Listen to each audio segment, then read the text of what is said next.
Well, what's up, Governor What's Wes Moore? going on? What's good? You know, I'm just glad that I have my black ass governor on here to talk.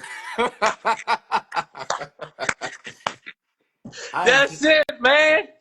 That's it. I don't know if you even remember me, but when I first moved out to Maryland, and it was like the late 2022, right? And you were still Yeah, running as governor. I wasn't able to vote for you because I was still registered in North Carolina, so I had to send an absentee ballot. But Tiff got me, involved, and since then I've been doing what I can for Angela Alsobrooke. I knocked on a few doors, just trying to make sure people stay involved, trying to make sure yeah. that we get a black woman senator up there when LaFonza Butler leaves. We got to make sure that we have all representation for all And of it, particularly for our community. that's right. Okay. Right. That's right. And first of all, of course I remember. I remember from the first. I remember the first time I met you. And listen, and I got to tell you, your voice is so important. It always has been. And the fact that you continue to use your voice to uplift our communities, the fact that you continue to make sure that all of us are seen and heard, the fact that you continue to call out foolishness when you see it, I appreciate you from the bottom of my heart. And by the way, I appreciate you helping to make sure that Angela becomes our next senator, because she has to be Maryland's next senator, and she will be. Absolutely. And I just thank you for taking the time out to just join me on my live. I think my followers they're definitely gonna love this conversation. But let's just get into the nitty gritty because I know you're busy and you got things to do. So with Yeah. the upcoming election, so a lot of people want to know more about Kamala Harris's opportunity economy and how that will help benefit them in their everyday Yeah. lives. Well, what's really amazing to me is first of all, when we level set this, Kamala Harris is the first major nominee of any political party in the history of the United States to put together an opportunity agenda for black men. So let's just pause there for a second. When people talk about I haven't heard this and I haven't heard that, she's the first person in the history of the United States who has been a major party candidate who has done that. So let's be clear about where she is, where her sensitivities are, and what she is actually hoping to accomplish, because she's the only candidate. And anybody wants to talk about, Donald Trump this, Donald Trump that. He has said nothing of any detail or any substance about what he would do to be able to advance the opportunities for African American men in our community. And when people say, well, what exactly does that entail? The beautiful thing about it is these are detailed policies to talk about how are we creating pathways to work and wages and wealth for all of us and not just some of us. She talks about things like how can we raise a federal minimum wage? Because, I can tell you right now that we did it here in the state of Maryland. In my first months when I became the governor, we raised the minimum wage. And the reason we did it, because I said, gone should be the days when you have people who are working jobs, and in some cases, multiple jobs, and still living at or below a poverty line. And for anyone who thinks that, oh, this is going to hurt employment or it's going to strike up unemployment rates, my answer is it actually did the opposite. When I was inaugurated, Maryland was 43rd in the country in unemployment. Now we are going on the 13 straight months of amongst the lowest unemployment rates in the entire country. The unemployment rate in Maryland right now is 2.9%. So do not tell me that raising wages somehow increases unemployment. And so what she's saying is we've got to increase wages inside of our country, because you cannot continue to disincentivize work. You have to create incentives for people to want to get back into the workforce. She's talking about things like procurement reform, because we know that one of the greatest wealth generators that we have been unfair procurement policies, and in many cases it's historically racist procurement policies, because that's how government dollars have been used to be able to decide who wins and who loses. So when you have a president of the United States talking about doing procurement reform on federal and encouraging states to do the same thing, this is a really big deal.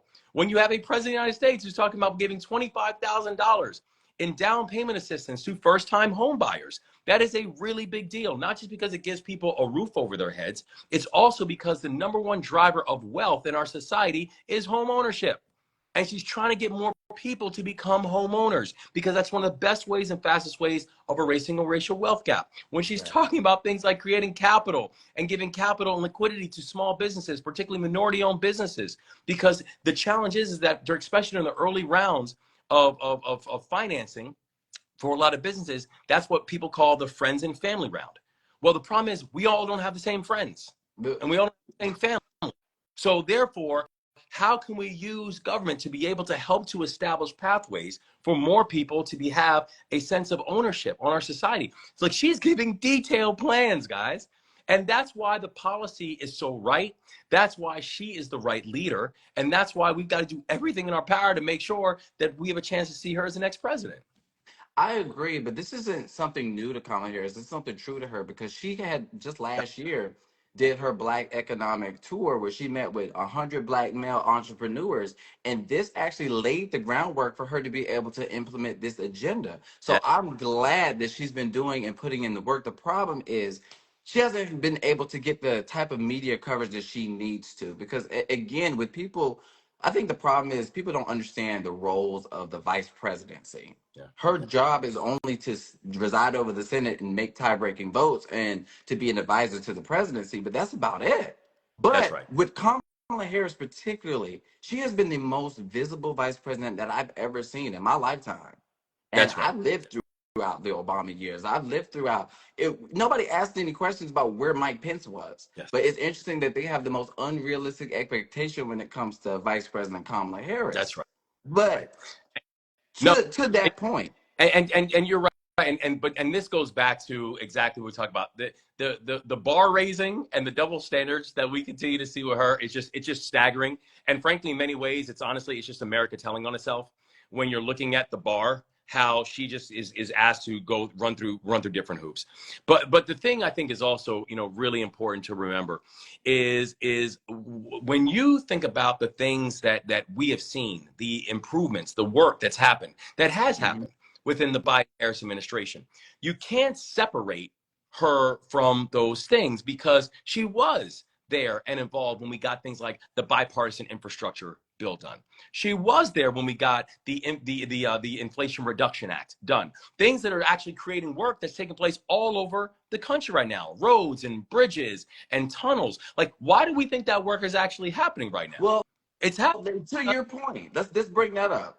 Yeah, So when people say, "Oh, black faces in high places mean absolutely nothing if we don't get anything," but to your point, the infrastructure bill, and let's bring it back to you for 2 seconds. yep. Okay, I remember. Okay, I did my little research when I moved to Maryland.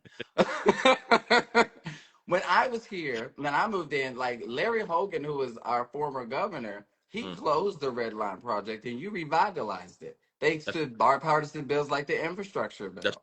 So when we're talking about representation, it does matter. It matters when we have a seat at the table and we're actually holding the pen in our hands. that's So right. I do believe that.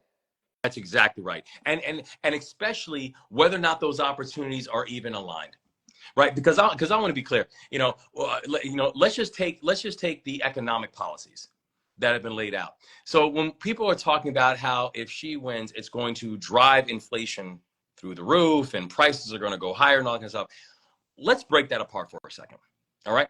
Look at the two pieces of Trump's economic policy that have been the most touted and the most highlighted, right? The use of tariffs. And Hmm. we're talking about a 20% tariffs that's going across the board. And also we're talking about an extension of the 2017 tax cuts, right? Those are the two things that he's talked about that have been real, that will be foundational for his economic plan. If you do these tariffs, and I just want to, again, I want to be very clear that before I never ran for office before in my life, right? Before I ran for governor, I was in the military. I ran one of the largest poverty fighting organizations, and I worked in finance, and I ran a business. So I'm a data guy, right? Let me be clear what tariffs will do. Yep, let's talk Tariffs will about it. not create additional costs for the country or for the area that you're introducing the tariffs on. Those costs will come to you. And so if you want to watch all of your costs increase, then go ahead and back 20% or plus increased tariffs on anything that comes in. And when people say, well, what exactly does that mean? The answer is everything, right? We're talking from the moment you wake up, from that cell phone you were picking up to that toothbrush that you pick up and you brush your teeth with, to the car that you are driving on your way in. I mean, like, everything about you, to the clothes you were wearing, Talk about it. everything is going to be hit, and you will watch an increase in cost on everything that impacts your life. And let's talk about the 2017 tax cuts. The 2017 tax cuts will add $2 trillion to the national deficit. Do you know what that will do? that will make everything more expensive again. That will also make sure that we have wildfire inflation. And what that will also do is the chance to be able to eliminate the racial wealth gap, right? Eliminate the racial wealth gap will essentially be impossible because over the next decade, we are going to have the largest transfer of wealth that we have seen in global history over the next decade.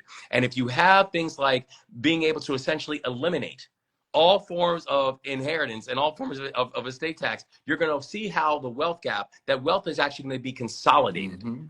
Kamala Harris is talking about doing things like cutting taxes and having tax relief for people making under $400,000 a year. Do you know what that's going to do? And people who are generally making under $400,000 a year, when they receive tax relief, what they're going to do is they're going to put it back into the markets, right? They're going to go back and spend it. They're going to go back and spend on their families. For people who are making over, generally what they do is they'll put it into the stock Yeah. markets, or they won't Oh, spend that money because they don't need to. So hers is talking about how you stimulate economic growth in a way that sees everybody. So you're absolutely right. It is crucial that we know the facts when we're talking about these things and do not allow us to be gaslit by somebody who does not have a core understanding of economic policy, but he is simply putting together these policy ideas because he knows it benefits him and nobody else. I agree. When it comes to, let's just circle back to black male support. I know recently the media was running with the narrative that Kamala Harris was losing black male support, but ABC put up a poll saying that she's actually outperforming Biden's 2020 performance. Yeah. So I am just grateful that we have black leaders like yourself, and we're seeing like Roland Martins, we're seeing other elected officials. I was listening to Stephen Holsford, chair of the CBC. You guys have been going on these tours, meeting with black men, meeting with black businesses, basically breaking down Kamala Harris' economic opportunity agenda when it comes to black Yep. males, and pushing back against this narrative that she doesn't have black male support when what's being shown on the ground is completely different Yep. from what's being seen in the media. That's right. So can you touch on that a little bit? Yeah. And I love that The you asked. conversations that you've been having with people? Yes, because it's like whenever I'll talk to people and they're like, so there seems to be an issue with black men and da da da, and like that's interesting, because I speak with black men every day, and I'm not seeing the issue that we're talking about. Exactly. So I continue I think this has become kind of like an echoing chamber conversation amongst a lot of folks in the media about the problem with black men. And listen, I do want to be clear, is that you can't just assume that black men are going to vote for anybody or Hmm. for a group or a person because of how they look, right? I get that, and trust me, we did very very well with African American voters when I ran for governor. But the truth is that we earned it. I didn't. People didn't vote for me because I was black, right? Yep. Because we were speaking to their hopes and their dreams and their aspirations, understanding the traumas that have come before, but actually putting together hardcore solutions about what we can do to make things better in the future. And that's exactly what she has done. Right? What she has done is actually speaking to the hopes and the dreams and the aspirations. She's speaking to black men not as if we are problems that need to be solved, but speaking about how we are actually gems that just have to be unearthed. That we're not asking for you to save us. We're simply asking you to keep on removing these artificial barriers that society keeps on putting in front of us. And so she understands and she acknowledges the historical challenges. She understands she understands and acknowledges that we have seen a very uneven history inside of this country. By the way, to include people who do things like take out full page ads in the New York Times calling for the execution of 5 black children. But That part. she so she understands that. However, what she's also doing is she's putting together concrete plans of solutions. She's talking about how do we create measurements of economic mobility. And I'm telling you, black men are listening. So it's not that there's this, oh, black men aren't going to vote for this and that. You got to go earn it. But she That's right. And that's why I think you're going to see her outperform African American men. Again, not because we're voting because she's black. We're voting because she's earned it. And we're voting because she's the one who's actually putting together the policies that can create better pathways for people to be able to support their families and to be able to protect their legacy.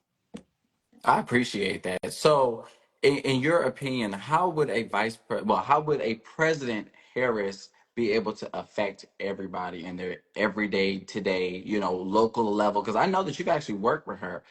You've seen her pretty often. How is she to work with as vice president, and how would that translate to her becoming president? You know, I think about it where you know, I'm not a particularly like political person. Like I'm not a particularly partisan person, right? I mean, that's not my family. That's not my background. That's not where we come from. Um, the reason that I'm all in for Kamala is not because she's a Democrat or whatever like that. The reason is because I've seen her work. You know, I've had the joy of working with her as one of our nation's governors for the past 20 months. And you know, one thing I always learned in the military was I never learned anything about anybody in times of ease. Mhm. Like when it's easy, anyone can tell me anything. And anyone can show me anything when it's easy, right? Anything I ever need to learn about somebody, watch them when it was hard. Yeah. Watch them when it was tough. Watch them when it was really difficult to make when none of the decisions were easy. And watch how they either rise to the equation and rise to the moment, or watch how they just kind of wither and get into a fetal position. And I remember on March 26th of this year, when the Key Bridge collapsed, and when we had 13% of our economy that was instantaneously essentially shut down. That when we watched how thousands of workers now were out of a job, and when people were telling us that this was going to take 11 months to be able to clear the federal channel. And I'm like, I don't know how we're going to go 11 months with sky high unemployment, and not to mention the fact that we had 6 workers who were fixing potholes in the middle of the night who lost their lives that night. And I will never forget when it's in the middle of the night and I'm putting the state on a state of emergency, and we got police divers in the water saving lives, and we have aerial assets in the air, and there's nothing but chaos all around. And I got a phone call. And one of the first phone calls, one of the early phone calls I got, literally started with 3 words: Gov, it's Kamala. And she said, I know you spoke to the president, and I just want to let you know we are going to be with you every step of the way. And she has been. The reason that I am 10 toes down on Kamala Harris is because she was with us when it was hard. And she's a person of her word. And if she says it, she meant it. And I respect people like that. And so when she is talking about actually building a country where everybody is seen and not just some people, when she's talking about building an economy that works for all of us and not just some of us, when she's talking about making sure that we can be a country that's respected on the global stage and not mocked on the global stage, she means it. And she's the right leader because I've seen her when it was hard. And she is the one who I fundamentally believe is going to bring this country to a higher plane, or as you know, as I said, bring us to a rock that is higher than I. She's the one who can do this. I really appreciate that. Governor, for everybody who's concerned and still struggling with 2016, jitters of the post-traumatic stress that was or Trump win in 2016, how do you encourage everybody going forward as we approach this election? Get to work. Listen, I mean, one thing people have to remember about 2016 is there was 2 emotions that took place, right? The first was the, oh my God, what just happened? The second emotion was the, did I do enough? Did I take Yes. it seriously enough? And I think you had both of those 2 emotions that collided, right? And my point is, don't ever let that second one enter into an equation, right? The way you avoid that feeling on November 6th of being like, oh my God, what just happened? The way you avoid that is get to work on November 1st, right? Yeah. Get to work on November 2nd. Get to work on November 3rd. Get to work on November 4th. Because if everybody does that, then we're not going to feel that way on November 6th. The reason that people felt that way in 2016 is because people, and again, I'm just as guilty of it, where people turned around and said, did we do enough? Did we take it seriously? Everyone just assumed what was going to happen. And then you wake up and you realize that Donald Trump just gave an acceptance speech.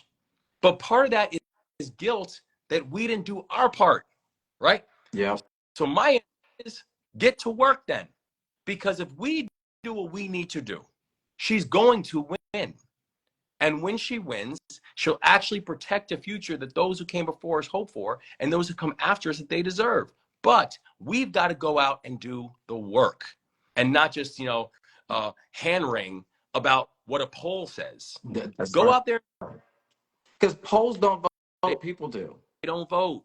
Let me tell you something, Kenny, real talk. I did not lead in a public poll until election day. I literally never elected. I've never led in a public poll when I was running for governor. And then fast forward, I win a primary, and then fast forward, I win with more individual votes than anyone who'd ever run for governor in the history of the state of Maryland. I don't buy polls. Exactly. I don't either. I don't even What are listen to polls? them. Yeah, it's great for pollsters, It's great. but I mean, It's like, great for them, don't but I just mean, come on, let's be honest now. They've had a pretty bad rap when it comes to their polls. The polls have been pretty off. It's like, okay, what's the reason? We might need to reevaluate your career ideas. So, That's right. but to your Right. point, yes, we got to get to work, and I've been That's making right. sure, making it my mission. I've actually been nonstop. Okay, I don't think that even not during an election cycle, I've been going over everything so I can make sure that everybody know what's being done, how they can benefit from these policies, where they can find it, give them access to the resources, so that way we can build up, that level of respect and integrity in our government. Because I know a lot of with Biden and Harris, they had to learn how to gain the trust of the American people back Yes. because of That- Donald Trump. That's right. So That's I appreciate you being able to come on here and talk about this my and pleasure. tell people how they can get involved and basically breaking down the myths and being able to break down these policies and how they're going to actually affect people in their everyday lives. So I appreciate you, Governor. Listen, I I really do. do more than you know. I'm serious. I appreciate your voice. I appreciate your heart. I appreciate your work. I mean, you're putting in the work, and we're gonna win because of it. So yes, I'm telling. So for all folks, and by the way, for all Marylanders out there, also make sure that Angela Alsobrooks is our next senator. All right. Absolutely. Look, I've already And voted for Angela. Day one. Day one. But I thank you so much, Governor. And like you said, we have to get to work. So get to work, you guys. Okay? Encourage your friends. If you can phone bank, text bank, if you can canvas, they're still allowing people to do door knocking. Just try to do what you can. Talk to your friends, talk to your neighbors, talk to your family members. We have to vote, you guys. We have to exercise our right because democracy is literally on the line. that's right. Amen. Amen. Make sure the future has your fingerprints on it, y'all. Well, I appreciate you, Governor. I won't take too much of your time. You have a wonderful day, man. Anytime. Let's do it again soon. All right, man. See you next time. Appreciate y'all. All right. Bye.